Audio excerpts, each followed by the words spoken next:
பட்டிகிராமணி தெரு சார். நான் இந்த தெருவில் தான் நாங்கள் இருக்கோம் 30 வருஷமாக. வேலைக்கு 5:30 மணிக்கு போனேன் சார். அவர் வீட்டுக்குள்ளேருந்து ஃபஸ்ட்டு ஒரு நாய் வந்து என் சாரியை பிடிச்சிது. இப்படி பிடிச்ச உடனே கீழே தள்ளிடுச்சு என்ன. திருப்பி 3 வந்து 4 பேரும் சேர்ந்து தலைமுடியெல்லாம் கடித்து இழுத்து பொறாண்டி உடம்பு கண் எல்லாமே பிடிச்சி பொறாண்டி எடுத்துட்டாங்க. கை கால் ஷோல்ட்ரு முதுகு எல்லாம் புறாண்டி ஐயோ ஐயோ ஐயோன்னு கத்துறேன். அந்த காலில் யாரும் வரல சார். அப்புறம் அந்த ஆள் வந்து ஷூன்னு சும்மா கொம்பு கூட இல்லை, ஷூன்னு தருத்துறாரு. போகவே இல்லை. ஐயோ ஐயோ ஐயோ எனக்கு கத்துன்னு கத்துறேன், யாரும் வரல. அப்புறம் அந்த அம்மா ஓடி வந்து ஏன் என்னையா பண்ணின்னு இருக்க, நாயை கட்டுறது தானே, உங்ககிட்ட பெரிய தொல்லையாக இருக்குன்னு கத்திட்டு அவங்களெல்லாம் தள்ளி விட்டுட்டு அந்த நாயை அத்தனையும் தள்ளிட்டு என்னை அப்படியே அணைச்சி ஓரமாக இட்டுன்னு வந்தாங்க சார்.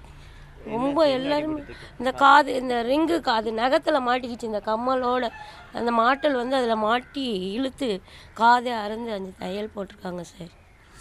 ரொம்ப போன மாதம் ஒரு அம்மா 70 வயசு பாட்டியை 4 சேர்ந்து சாரீலாம் கிழிச்சி ப்ளவுஸ் எல்லாம் கிழிச்சி அவங்கள அப்படி தான் இது பண்ணாங்க அந்த தெரு தலைவருங்கெல்லாம். அந்த அப்பயே அவங்க மேலே கம்ப்ளைண்ட் கொடுக்கணும்னு இருந்தாங்க. கோயில் திருவிழாவாக இருக்கவும் அப்போ கண்டுக்கலை. இப்போ நேற்று எல்லாருமே வந்து கம்ப்ளைண்ட் கொடுத்தாங்க, நாங்களும் கொடுத்தோம். ஹாஸ்பிட்டல்லையும் கம்ப்ளைண்ட் எழுதியிருக்காங்க சார். எடுத்துட்டாங்கன்னு சார் சொல்கிறாரு. எல்லா நாயும் போயிடுச்சு, ஒன்று இருந்ததுமா அதை கூட ரிமூவ் பண்ணிடும். அப்படி தெருவில் போச்சுன்னா நீங்கள் உடனே கம்ப்ளைண்ட் பண்ணுங்கள், நாங்கள் வரோம். ப்ளூ கிராஸ்க்கும் சொல்லியிருக்கோம், வந்தாங்க காலையில் பார்க்குறாங்கம்மா. ஒன்று கூட இல்லைன்ட்டாங்க, வீட்டுக்குள்ளே போய் பார்க்குறோன்னு சொல்லியிருக்காங்க. அந்த ஒன்றையும் பிடிச்சி கொடுத்துட்றோம். நீங்கள் அவர் மேலே கேஸ் கொடுக்கணுனாலும் கொடுங்க, கோர்ட்டு கேஸ் ஆகணுன்னாலும் பரவாயில்ல அப்படின்னாரு. என் பையன் மூத்தவர் அவர் சொன்னால் இல்லை எனக்கு நாய் இருக்கக்கூடாது அந்த தெருவில். இன்றைக்கி எங்கள் அம்மாக்கானது, நாளைக்கு குழந்தைங்களுக்கோ வேறு யாருக்கோ. இந்த ஒரு 2-3 மாதமாக இந்த தெருவில் எல்லோரும் கம்ப்ளைண்ட் சார். அந்த நாயால் யார் என்ன பண்ணுவாங்கன்னு அவர் கவனின்னு இருக்கார். சீனு அது என்ன நாய்ப்பா? பாக்ஸர் நாயின்னு சொல்கிறாங்க.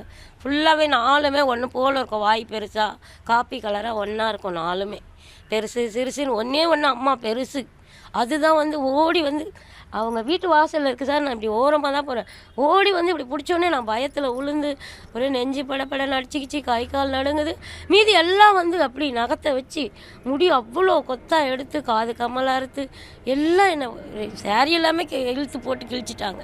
அப்புறம் வீட்டுக்கு அதோடையே வந்து மாற்றிக்கின்னு அப்புறம் உடனே ஹாஸ்பிட்டலுக்கு போனேன் சார். இன்னுமா எனக்கு இதெல்லாம் வலிக்குது. இதை பாருங்க, கண்ணில் பட வேண்டியது. இங்கே எவ்வளோ பெரிய கோடு பாருங்கள், அது நகம் 1 செகண்ட் தான் உள்ளே இருந்து இதுவாக இருக்கும். இதெல்லாம் காயம் சார். இது பாருங்க, கையெல்லாம் ரத்தம் கட்டின்னு இருக்குது. எல்லாம் அது நகம் தான், உடம்பே ரணமாக இருக்குது, கை கால் எல்லாமே.